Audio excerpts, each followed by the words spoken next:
అయ్యండి ఈరోజు green chicken చేస్తున్నానండి.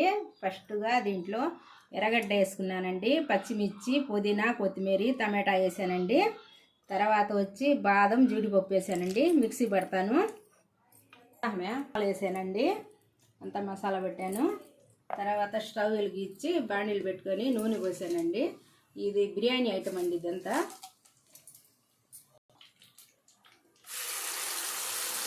మసాలా వేసానండి. బాగా వేయించుకోవాలండి, పచ్చివాసన పోయినంత. అల్లం మర్చిపోయానండి, అల్లం తెల్లగడ్డ పేస్ట్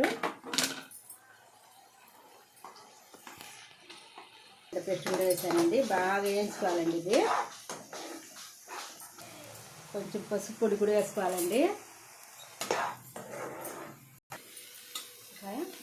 తర్వాత చికెన్ వేస్తున్నానండి, పెరుగు వేస్తున్నానండి.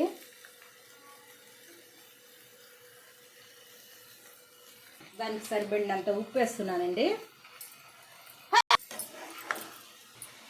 గ్రీన్ చికెన్కి వాటర్ వేస్తున్నానండి, దానికి సరిపడినంత వాటర్ వేస్తున్నానండి.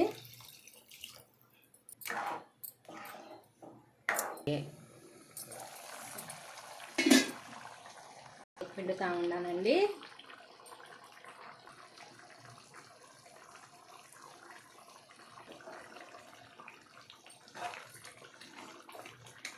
చపాతీలోకి కానీ, పరోటాలకు కానీ, బిర్యానీలోకి కానీ, బగారా రైస్లోకి కానీ సూపర్గా ఉంటుందండి. గ్రీన్ చికెన్ రెడీ అయిపోయిందండి. మీకు ఇష్టపడితే ఒక లైక్ చేయండి, షేర్ చేయండి, సబ్స్క్రైబ్ చేయండి అండి. స్టవ్ ఆఫ్ చేస్తున్నాను.